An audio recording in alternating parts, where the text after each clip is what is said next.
ये 48 law of power का Hindi version है। इसको हम बोल सकते हैं शक्ति के 48।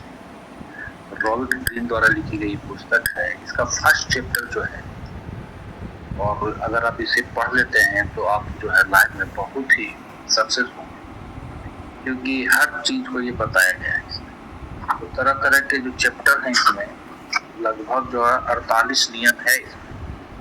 ये चैप्टर नहीं है, जीवन के मूल नियम है। अगर इसे आप बढ़िया से पढ़ते हैं तो बहुत ही अच्छा होगा। जैसे फर्स्ट चैप्टर, कभी बोझ से श्रेष्ठ न दिखे, कभी भी बोझ से श्रेष्ठ नहीं दिखे। दूसरा है शत्रुओं से काम लेना सीखे, शत्रुओं से काम लीजिए, अपने इरादे छिपा कर रखे। तीसरा नंबर चैप्टर, हमेशा जरूरत से कम बोले, ज्यादा नहीं बोलना। अगर आप ज्यादा बोलेंगे तो आपका वैल्यू कम हो जाएगा समाज में। पांचवा चैप्टर, प्रतिष्ठा पर बहुत कुछ निर्भर करता है। तो बहुत ही अच्छे अच्छे चैप्टर, मैं इसका फर्स्ट चैप्टर आपको पढ़ के सुनाता हूँ। अगर इसमें व्यूज अच्छा है तो मैं डेली एक चैप्टर इसमें पढ़ के लोड करूंगा, अपलोड कर दूंगा। तो पहला चैप्टर, कभी भी बहुत से श्रेष्ठ दिखे। विचार, अपने से वरिष्ठ लोगों को यह महसूस करने दे कि वे आपसे श्रेष्ठ हैं।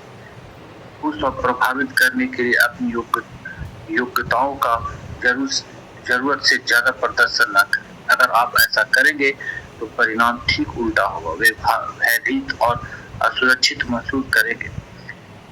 इसके बजाय अगर आप अपने बॉस को ज्यादा प्रभावशाली बताते रहेंगे तो आप बुलंदियों को छूएंगे। अपने बॉस को ही अच्छा बताना, आप उससे टैलेंट भी रहना है तो आपके पास ज्यादा उनसे टैलेंट है, फिर भी आप उनसे छोटा दिखाना है। अगर आप उससे बड़ा दिखना स्टार्ट कर देंगे तो आपसे सुरक्षा महसूस करेगा, आपको ऐसा कर देंगे कि आप जो है सक्सेस नहीं हो पाएंगे लाइफ में। आपको तंग करके आपको ऑफिस से हटा दिया जाएगा, चाहे हटा दिया जाएगा। तो आप आगे से बॉस को ही आगे बढ़ाना है, उनके सामने उनसे छोटा दिखना है। हर इंसान में असुरक्षा की भावना होती है। जब आप लोगों को के सामने अपने गुणों का प्रदर्शन करते हैं तो उन्हें द्वेष, ईर्ष्या और असुरक्षा की भावना जाती है, स्वाभाविक है और इसका कोई इलाज नहीं। दूसरे की ऊंची भावनाओं की चिंता करके आप अपनी जिंदगी बर्बाद नहीं कर सकते। बहरहाल अपने से ऊपर बैठे लोगों के प्रति आपको एक अलग नीति अपनानी चाहिए। बॉस से श्रेष्ठ दिखना या उससे ज्यादा प्रभावशाली दिखना शक्ति हासिल करने की राह में शायद सबसे बड़ी गलती होती है। यह सोचने की मूर्खता न करें कि दुनिया लुई 14वें और मेडिसी के युग के बाद बहुत बदल चुकी है।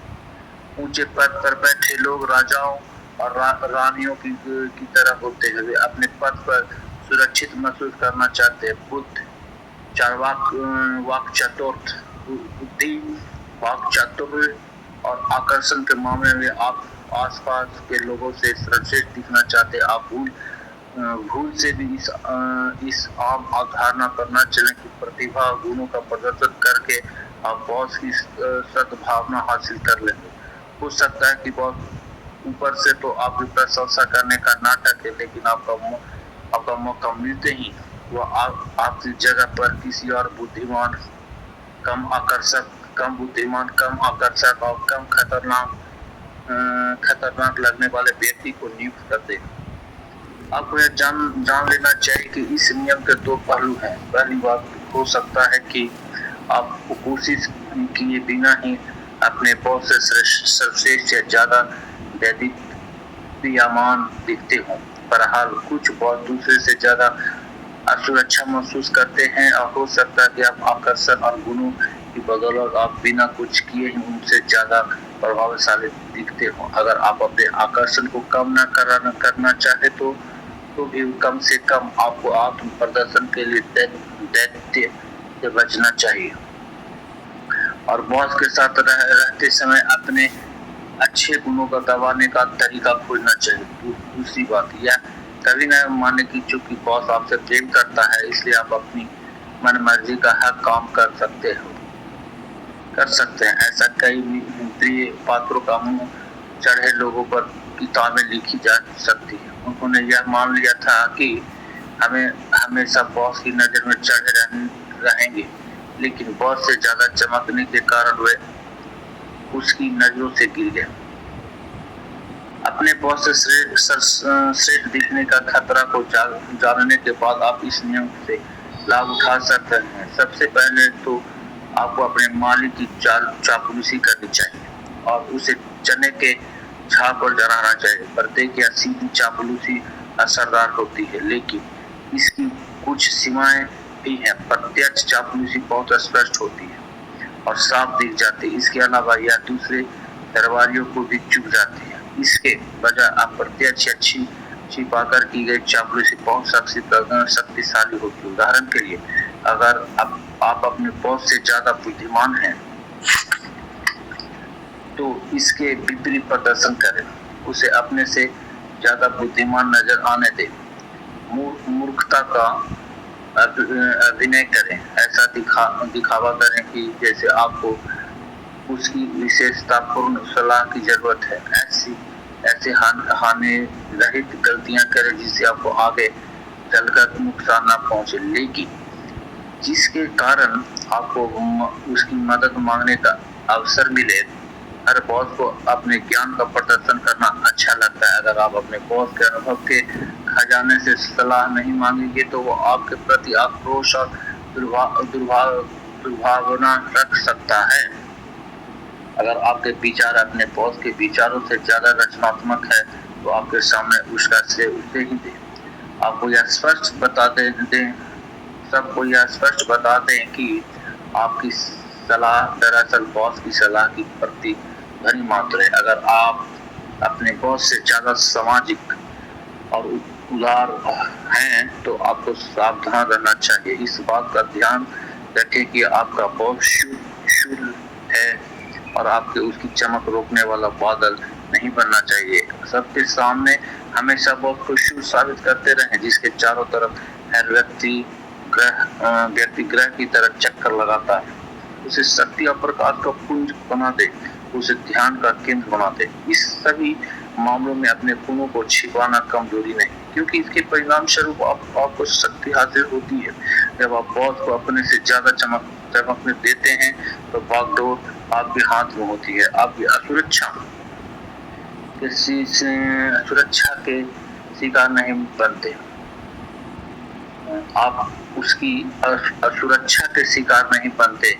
या उस दिन काम आएगा जब आप निचले पद से ऊपर उठने की कोशिश करेंगे। अगर आप बॉस को खुद से ज्यादा चमकने देंगे तो वो आपको ईश्वर का दिया वरदान मानेगा और तत्काल आपकी तरक्की कर देगा। दीवार, आसमान में सितारे। एक समय में सिर्फ एक ही सूर्य रह सकता है। कभी भी सूरज की रोशनी में बाधा न डालें या उसकी चमक से मुकाबला न करें। इसके वजह आसमान में खुद को धुंधला बनाकर और सूर्य की रोशनी को अधिकतम बनाने के तरीके खोजें। विशेषज्ञ की राय, अपने मालिक से ज्यादा तेजी से चमकने से बचें। किसी भी तरह विशेषता लोगों को नापसंद होती है और वे उसकी निंदा करते हैं, लेकिन अपने बॉस से ज्यादा श्रेष्ठ दिखने की कोशिश तो मूर्खतापूर्ण ही नहीं बल्कि घातक भी हो सकती है।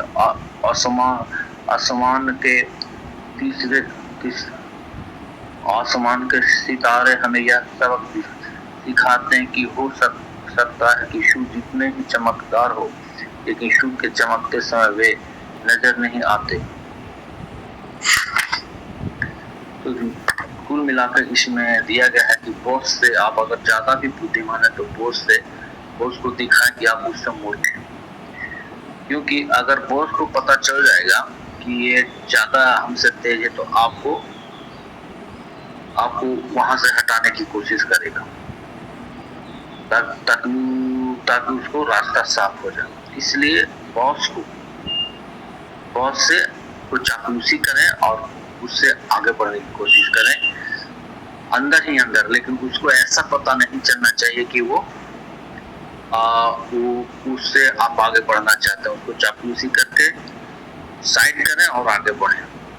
कुल 1 नंबर चैप्टर का यही सारांश है।